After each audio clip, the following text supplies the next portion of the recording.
열매입니다 라는 제목으로 하나님 말씀을 증거하겠습니다. 한 도예가가 진흙을 이렇게 빚고 있었습니다. 그런데 어떤 진흙은 아름다운 꽃병이 되고 또 어떤 진흙은 평범한 물 항아리가 되었습니다. 화면을 보시면 이렇게 예쁜 꽃이 있고 물 항아리가 되었습니다. 그런데 이 한 물 항아리가 불평을 한 겁니다. 아니, 왜 나는 저렇게 화려한 꽃병으로 예쁘게 만들지 않고 왜 평범한 물 항아리로 만들었습니까? 했더니 도예가가 이렇게 말을 합니다. 내가 너를 물 항아리로 만든 데는 다 이유가 있단다. 저 꽃병은 아름답지만 꽃을 몇 송이밖에 담을 수밖에 없어. 그렇지만 이 항아리, 너는 매일 모든 가족이 마실 수 있는 물을 담아 생명을 담는 그릇이 되는 거야, 말을 했죠. 어느 것이 더 중요하겠느냐라고 물었습니다. 자, 여러분, 우리는 어떤 그릇으로 빚어질지 우리는 선택할 수가 없습니다. 하지만 도공이신 하나님은 각 그릇에 고유한 목적을 두고 만드셨습니다. 우리가 선택할 수 있는 것은 주어진 역할에 충실히 사용되는 것이죠. 사명 따라 살아간다는 것입니다. 우리가 태어나면서부터 죽을 때까지 선택할 수 있는 것이 있고 선택할 수 없는 것이 있습니다. 그렇다면 선택할 수 없는 것은 무엇이 있을까요? 화면을 한번 볼까요? 자, 여러 가지가 있는데요. 다른 사람의 생각, 의도, 거절, 또 다른 사람의 기분, 감정, 반응, 우리가 21세기에 살고 있다는 것, 우리 힘으로 선택한 것이 아니겠죠. 과거의 실수, 과거의 후회, 미래의 불확실성, 외부의 상황과 환경, 그리고 우리가 대한민국의 한국인으로 태어난 것도 운명이지 내가 스스로 선택한 것은 아닙니다.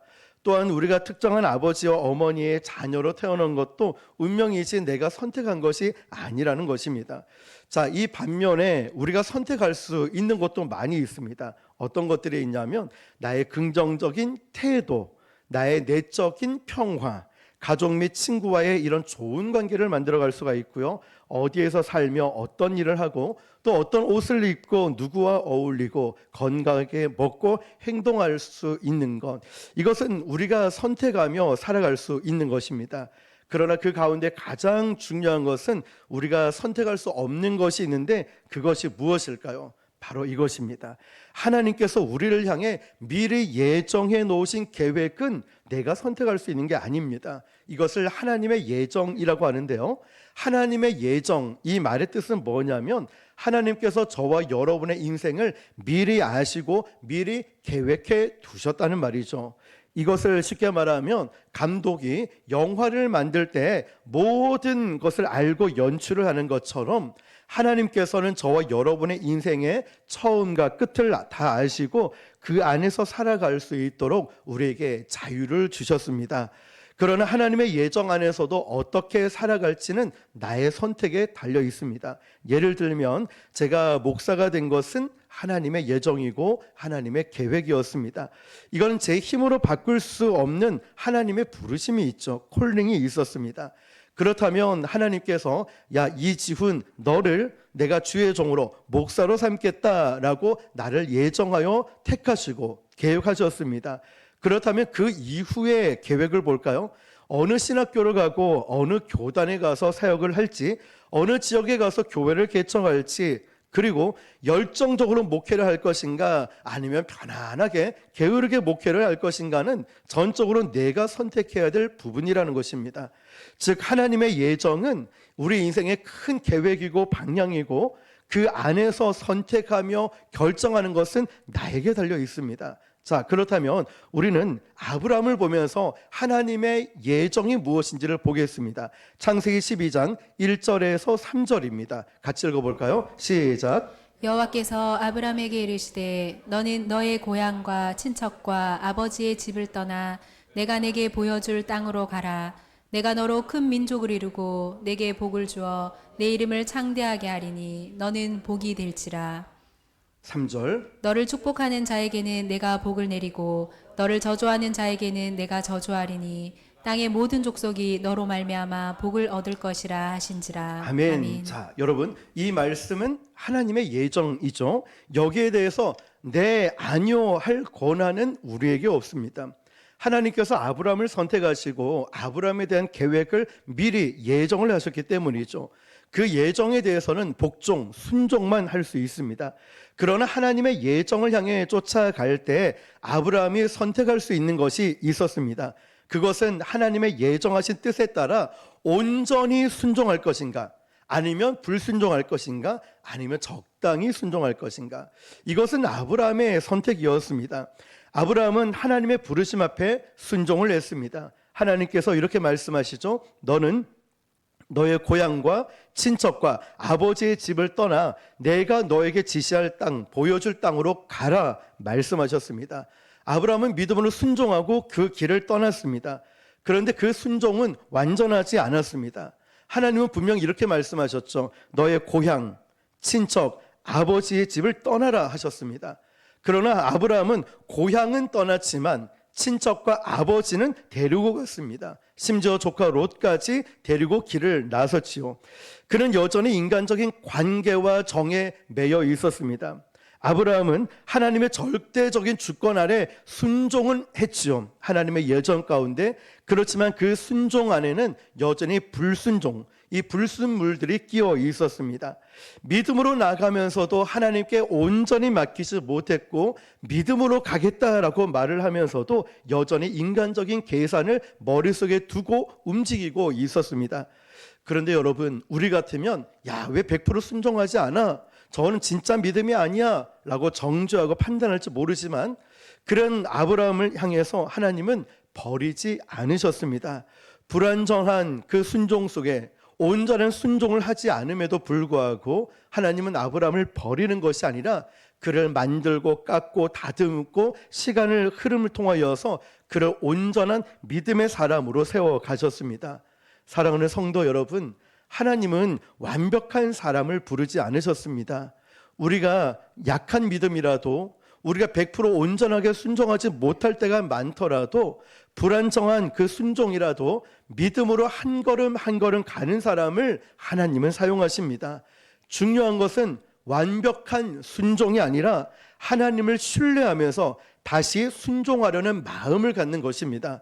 오늘 우리의 순종이 저와 여러분이 온전하지 못한다 할지라도 하나님, 제가 순종하고 싶지만 넘어지고 쓰러지고 제가 제 계획대로 아무것도 못할 때가 많습니다. 하나님, 그렇지만 우리는 이 작은 순종이라 할지라도 우리가 연단과 때로는 여러 시험을 통하여서 믿음의 조상 아브라함처럼 하나님은 우리를 완전한 순종의 자리로 이끌어 가실 줄 믿습니다. 자, 아브라함이 하나님의 부르심 따라서 가나안 땅에 들어갔습니다. 하나님의 예정하심은 분명했습니다. 내가 너에게 보여주실 땅으로 가라. 내가 너에게 보여줄 땅으로 가라라고 분명하게 말씀하셨죠. 그곳을 도착하니까 어디였습니까? 가나안 땅이었죠. 그런데 가나안 땅에 도착하니 어떤 일이 있냐면 기근이 일어났습니다. 흉년이 일어난 거죠. 그런데 눈앞의 현실은 너무나 두려웠습니다. 하나님, 제가 하나님 말씀에 순종해서 그래도 완벽하게 순종을 못해도 일단 가나안 땅에 들어오지 않았습니까? 그런데 이게 뭡니까? 왜 흉년이 들었습니까? 왜 기근이 들어서 땅이 메말라 있습니까? 라는 생각이 드는 거죠. 그때 아브라함의 믿음은 아마 잠시 흔들렸을 것입니다. 그런데 여러분 생각해 보세요. 하나님은 내가 너에게 보여줄 땅으로 가라라고 했을 때 도착하니 가나안 땅이었습니다.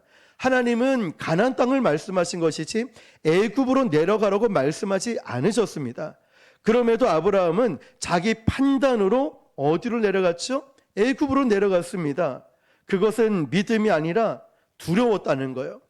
기근 흉년이 드니까 불편했다는 거예요. 자기의 선택으로 갔습니다. 그러나 그 선택의 결과는 고통이었습니다. 애굽에 내려가서 그는 고통과 수치를 당했고 또 자기 아내 사라를 누이라고 속이면서까지 그렇게 온갖 수치를 당하고 나서 그는 결국 다시 가나안 땅으로 올라오게 되지요. 하나님께서 아브라함에게 주신 약속의 자리가 있었습니다.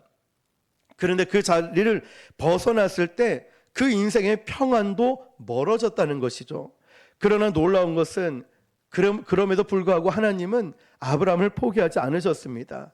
아브라함은 애굽에서의 실패를 통하여서 깨달았습니다. 그리고 그는 회개하고 다시 처음 하나님 말씀하신 그 자리로 돌아왔습니다. 이게 회개 아니겠습니까? 하나님의 예정, 하나님의 계획하신 그 자리로 아브라함이 회개하고 돌아왔다는 사실이죠. 이후에 보니까 아브라함은 이제 또 한 번의 선택의 기회가 주어졌습니다. 어떤 것이었냐면 조카 롯과 함께 살 것인가 결별할 것인가, 이제 선택의 중요한 기로에 놓여져 있습니다. 그런데 아브라함은 그 전에 그 선택의 실패를 통하여 이제는 인간적 감정에 이끌리지 않았습니다. 하나님께서 주신 약속의 땅을 믿고 또 약속을 믿기 때문에 이제는 인간적인 유익과 나의 만족을 위해서 결정하는 것이 아니라 하나님 뜻에 순종하는 선택을 내렸습니다. 무엇일까요? 그는 롯과 헤어졌습니다. 롯에게 이렇게 얘기하죠. 네가 우하면 나는 좌하고 네가 좌하면 나는 우하겠다라고 이야기를 하며 하나님이 약속하신 그곳에 믿음으로 순종하며 들어가게 됩니다. 여러분, 하나님의 예정은 우리 인생의 큰 방향을 결정하십니다. 그러나 그 안에서 어떻게 걸어가야 할지는 나의 선택입니다. 아브라함처럼 우리도 때로는 흔들릴 수가 있고 우리도 실수할 수가 있습니다. 잘못된 선택과 잘못된 결정을 하는 경우도 있을 것입니다. 중요한 것은 이겁니다. 그렇다 할지라도 하나님이 부르신 그 자리에 다시 돌아와야 됩니다. 내가 있어야 될 기도의 자리, 예배의 자리, 전도의 자리, 선교, 구제의 자리, 봉사의 자리, 사명의 자리로 다시 돌아오는 것, 이것이 바로 하나님 뜻에 온전히 순종하는 것입니다. 물론 실수와 멈출 수 있고 시험 들 수 있겠죠. 왜냐하면 하나님은 완벽한 사람을 찾지 않으십니다. 실수와 부족함을 통해서도 순종하며 돌아오는 사람을, 하나님은 바로 그러한 사람을 끝까지 사용하십니다. 아브라함이 85세가 되었을 때 그는 여전히 자녀가 없었죠. 아브라함에게 또 선택의 기회가 찾아옵니다. 하나님께서 내 자손을 하늘의 별과 같이 땅의 모래와 같이 많게 하리라 약속하셨죠. 그런데 그 약속이 현실로는 아무것도 보이지 않았습니다. 세월이 흘러가고 기다림의 고통은 점점 깊어져 가고 또 몸도 나이가 들어가니 기력도 없어지고, 그때 아브라함은 믿음을 선택한 것이 아니라 현실을 선택하게 됩니다. 그 아내 사라의 몸종인 하갈을 첩으로 두면서 아내로 이제 아이를 갖겠다는 인간적 결정을 내리게 됩니다. 그 선택은 인간적으로 볼 때 지혜로워 보이죠. 그럴듯해 보입니다. 왜냐하면 하나님의 약속이 성취되기 위해서는 사라가 아이를 갖지 못하니 이 하갈을 통하여서 아들을 낳아야 이제 후손들이 많아지지 않겠는가. 그런데 여러분, 이게 믿음이 좋아 보이는 것 같아 보이지만 하나님의 뜻과는 정반대의 결정이었습니다. 하나님은 분명 그 예정하심을 통하여 하늘의 별과 같이 땅의 모래와 같이 후손들을 주시겠다 약속을 하셨습니다. 그렇다면 그걸 끝까지 믿고 붙잡고 기다려야 되는데, 하나님은 하나님의 때에 반드시 이삭 아들을 주실 텐데, 그런데 아브라함은 그 조급함 때문에 넘어져 버렸어요. 조급함 때문에 말이죠. 하나님의 때를 기다리지 못하고 인간적으로 보면 그럴듯해 보이는 방법을 선택하게 되었습니다. 기다리지 못하고 자신의 판단으로 미래를 결정하려 한 것이죠. 그런데 그 결과는 참혹했습니다. 하갈이 아들을 낳을 때부터 이제는 그 집안에 다툼이 생기고요, 질투가 생기고 아내 사라의 마음에는 상처가 생기고 하갈은 교만해져 버렸습니다. 아브라함 집안에는 이제 평안을 잃어버렸습니다. 여러분 잘 보세요. 한 사람의 선택은 자기 인생만 바꾸는 것이 아니라 그 가족 모두를 고통스럽게 하고, 나아가서 그 공동체를 힘들게 만들고, 나아가서는 이 미래 세대를 바꿀 수 없는 이런 아픔들을 낳게 된 것입니다. 아브라함은 믿음의 사람으로 불렸지만 그는 한 번의 잘못된 선택이 얼마나 큰 상처를 남겼는지 우리는 기억해야 됩니다. 나 한 사람의 결정이 우리의 가정을 힘들게 하고 우리의 교회를 힘들게 하고 이 나라 민족을 힘들게 만들 수도 있다는 사실이죠. 그러므로 오늘 말씀 제목처럼 우리 인생은 선택의 열매라는 거예요. 무엇을 선택할 것인가? 어떤 선택을 할 것인가? 하나님은 지금도 우리에게 말씀하십니다. 내가 너를 인도하겠다. 나의 때를 기다리라고. 하나님의 때가 있다는 거예요. 믿음은 서두르지 않습니다. 믿음이 뭘까요? 하나님의 시간을 신뢰하는 것입니다. 이게 믿음인 거예요. 때로는 기다림이 힘들 때도 있지요. 왜 없겠습니까? 그러나 하나님의 약속은 하나님의 때에 가장 좋은 방법, 가장 완벽한 방법으로 이루어 주실 줄 믿습니다. 우리의 선택은 하나님 뜻 안에 머물러 있어야 됩니다. 그러므로 조급한 결정으로 믿음으로 기다리는 이 결단이 있어야 됩니다. 조급하지 않고 말이죠. 그래서 아브라함이 남긴 상처의 길이 아니라 믿음과 순종으로 선택하며 걸어가시길 주님의 이름으로 축복합니다. 우리는 아브라함의 이 선택의 과정에서 실수와 올바른 선택과 또 조급함으로 잘못된 선택을 보게 됩니다. 그러나 하나님은 아브라함을 포기하지 않고 그를 믿음의 조상으로 세워주셨습니다. 왜냐? 아브라함이 순종하고 회개하고 돌아왔기 때문이죠. 우리는 또 한 사람을 찾아볼 수 있습니다. 성경에 보면 베드로의 믿음과 의심은 그 자신의 선택이었습니다. 한번 잘 생각해 볼까요? 그려볼까요? 갈릴리 호수에 제자들과 함께 배를 타고 가는데 거센 풍랑이 일어났습니다. 그 밤에 제자들은 무서워서 벌벌 떨고 있었는데 저 멀리서 누군가가 걸어오고 있습니다. 누군가 자세히 눈을 씻고 봤더니 예수님이 바다 위를 유유히 걸어오시는 겁니다. 그때 베드로가 예수님께 뭐라고 이야기한지 아시죠? 예수님, 예수님, 나를 그곳으로 오라 하소서. 베드로가 얼마나 주님이 보고 싶었으면, 얼마나 주님을 사랑했으면 이 풍랑이 있음에도 불구하고 바다를 잔잔하게 해달라고 한 것이 아니라 예수님 계신 곳에 나를 오라 하소서. 주님 말씀하시면 가능하기 때문에 믿음으로 고백을 합니다. 얼마나 멋집니까? 그 풍랑 가운데 주님을 찾고 주님 때문에 기뻐할 수 있다는 믿음 말이죠. 예수님이 뭐라고 하실까요? 베드로야, 여기로 오라고 말씀하셨어요. 그 순간 베드로는 놀라운 믿음을 발휘합니다. 그리고 주님의 말씀을 믿고 이 풍랑이 일어나는 파도 치는 곳에 배에서 이제 물로 바다 위로 발을 내딛었습니다. 믿음의 첫 발걸음이었죠. 그는 주님만 바라보며 한 걸음 한 걸음 믿음의 선택을 통해 믿음으로 걸어갔습니다.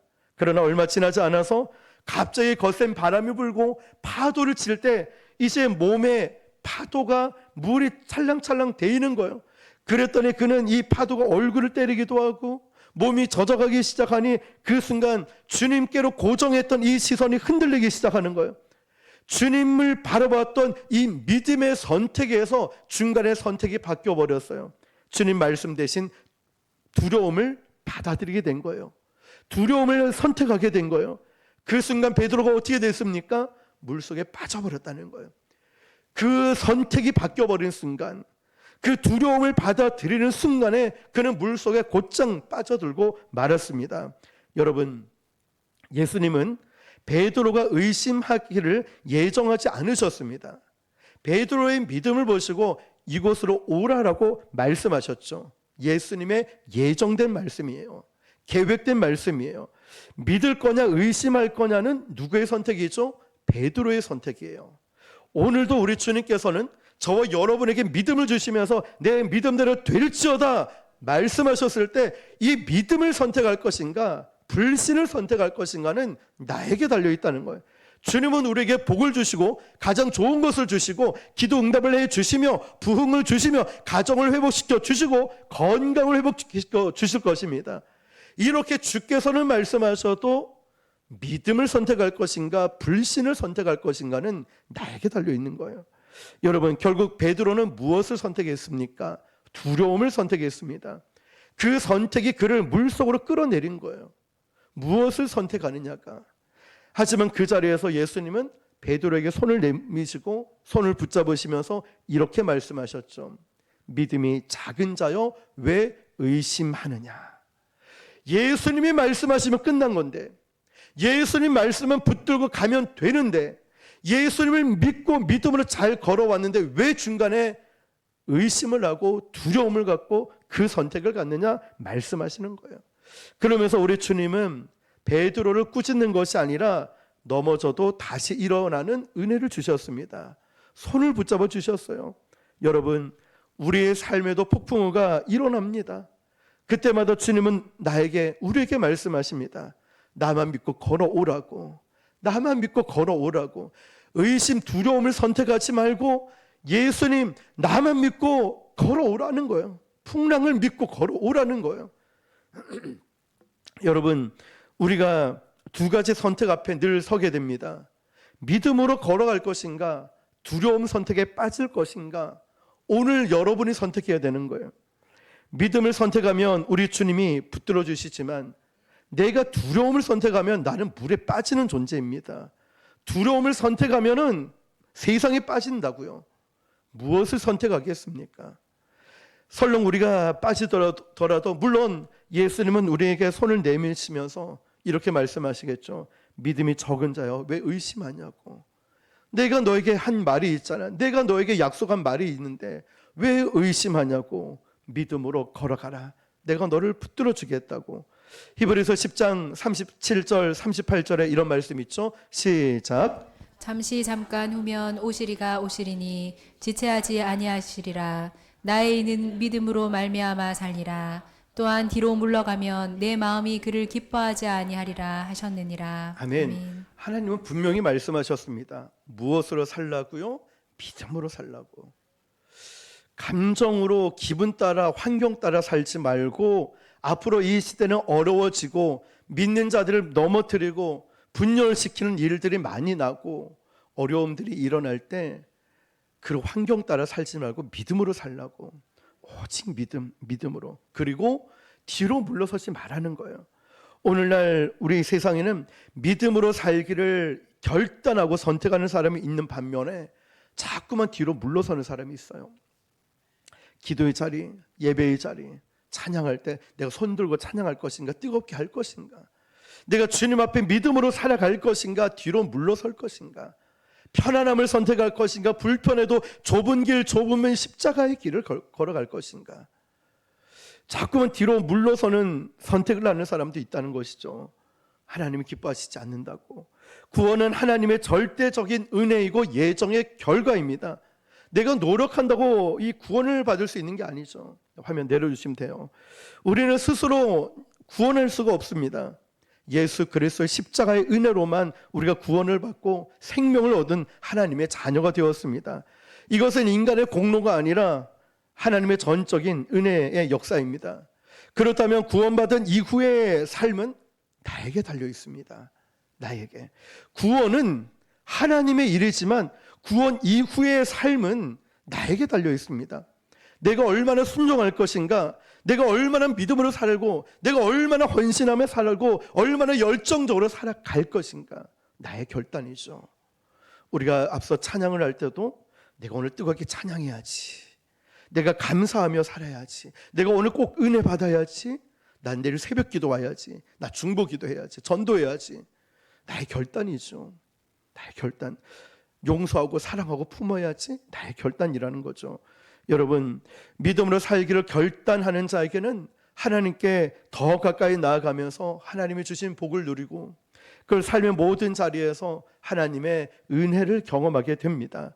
그러나 믿음의 길을 버리고 타협과 세상을, 쾌락을 선택하는 사람은 결국 하나님의 징계를 받게 된다는 거죠.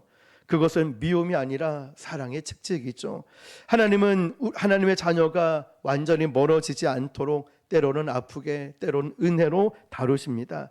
여러분, 하나님은 우리에게 믿음의 삶을 선택할 자유를 주셨습니다. 하나님은 우리를 로봇처럼 조종하지 않으십니다. 말씀으로, 사랑으로, 성령으로 권면하십니다. 어떻게요? 믿음으로 살라고. 그냥 대충 살지 말고 믿음으로 살라고. 믿음으로 사는 자는 하늘 위로 받을 것이라고. 뒤로 물러서지 말라고 말씀하시는 거예요. 아무리 악한 세대가 있고 아무리 힘들고 어려운 산이 있다 할지라도 뒤로 물러서지 말라는 것이죠. 여러분, 제가 말씀을 준비하면서 하나님께서 그걸 가르쳐 주신 것 같아요. 지지난주에 수요일에 전도하면서 약간 술 취한 사람에게 드렸던 이 전도용품이, 그냥 제가 그분 의자를 팍 차고 일어나는 소리에 놀라서 쳐다봤는데 이 전도용품을 던졌는데 제 얼굴이 이렇게 맞았거든요. 뺨을. 되게 기분이 안 좋았지만 사람들이 몰려와서 좀 무안했거든요. 그런데 이제 그러고 나서 수습을 하고 이제 골목에 가서 혼자서 이 마음을 다 잡으면서 하나님이 이런 마음을 주신 거예요. 앞으로 이런 일도 많은데 이거를 어떻게 믿음으로 받아들일 것인가, 이걸 참고 이걸 이기면서 복음을 전할 준비가 되어 있는가, 이런 거 말이죠. 여러분, 믿음으로 살라는 거예요. 어떤 상황에도 우리가 예수를 믿고 구원받은 것은 하나님의 은혜이지만 이 은혜에 어떻게 반응하며 살아가는가는 나의 선택이고 나의 책임입니다. 그러므로 여러분, 오늘 결단하시길 바랍니다. 믿음의 길을 선택하십시오.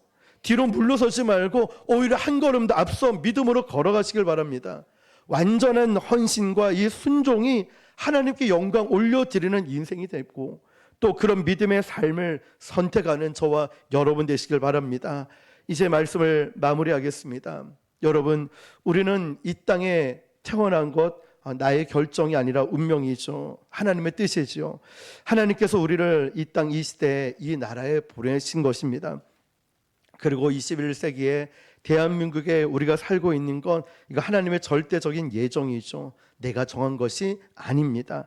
구원받은 건 역시도 내가 정한 것 아니고 하나님이 예정하심으로 나를 구원해 주셨습니다. 우리가 먼저 하나님 찾아가서 하나님 나 좀 구원해 주세요 이런 것이 아니죠. 그래서 성경에는 너희가 나를 택한 것이 아니요 내가 너희를 택하여 세웠다 말씀하셨습니다. 이것이 하나님의 은혜입니다. 그러나 그 은혜의 길 안에서 어떻게 살아가는가는 나의 선택인 거예요. 우리가 부곡 순복음교회에 와가지고 우리가 신앙생활 하면서 행복하게 기쁘게 살아가는 것, 신앙생활 하는 것 나의 선택입니다. 하나님을 뜨겁게 사랑하고 예수님을 전심으로 따라갈 것인가, 아니면 뜨뜻미지근하게 불순종하며 적당히 살아갈 것인가는 나의 선택에 달려 있습니다. 우리가 하나님을 잘 섬기고 예수님을 따르면은 내 영혼이 잘됨과 같이 범사에 잘되고 강건하고 행복한 축복이 이루어질 줄 믿습니다. 그 이루어짐은 나의 올바른 선택에 달려 있습니다. 여러분, 반대로 생각해 보면 우리가 부정적이거나 비관적이거나 절망의 말, 비판의 말을 입에 달고 있으면 자꾸만 내 안에서 그런 일들이 일어날 것입니다. 그러나 정말 우리가 그때 하나님은 우리에게 이렇게 말씀하시죠. 오늘 본문 말씀처럼 신명기 30장 19절을 한 번 더 읽어볼게요. 시작. 내가 오늘 하늘과 땅을 불러 너희에게 증거를 삼노라. 내가 생명과 사망과 복과 저주를 내 앞에 두었은즉 너와 내 자손이 살기 위하여 생명을 택하고. 아멘. 아멘. 너와 내 자손이 살기 위하여 무엇을요? 생명을 택하고.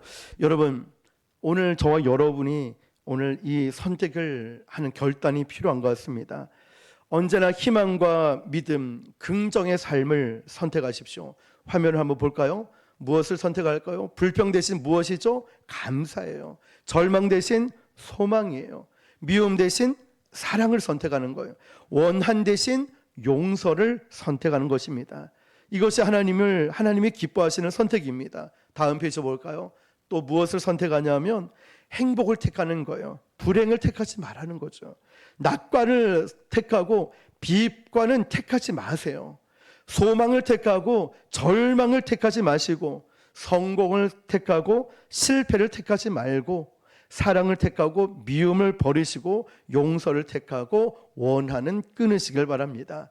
여러분, 우리 인생은 선택의 열매입니다. 내가 만약에 정말 불평을 선택하면 불평의 열매를, 비판을 하게 되면 비판을 받게 될 것이고, 내가 감사를 선택하면 내 안에 감사가 일어나지 않겠습니까? 그러므로 오늘 내가 무엇을 선택하느냐가 내 인생의 열매를 결정하고, 오늘 하나님이 나의 길, 큰 예정하심이 있지만 그 길 안에서 믿음을 선택하고 순종을 택하고 그 택함을 통하여 우리의 열매가 아름답게 맺혀지게 될 줄 믿습니다. 여러분, 정말 이 말씀을 우리가 잘 기억해서 우리가 화가 날 수도 있고 정말 억울할 수도 있고 뭐 답답하고 비판하고 싶은 마음도 들겠죠. 그럴 때마다 이 말씀을 기억하십시오. 행복을 선택하고 낙관, 성공, 소망, 사랑, 용서, 이걸 정말 믿음으로 항상 믿음의 선택을 통하여 우리의 삶에 정말 아름다운 열매가 맺히기를 주님의 이름으로 축원합니다. 기도하겠습니다.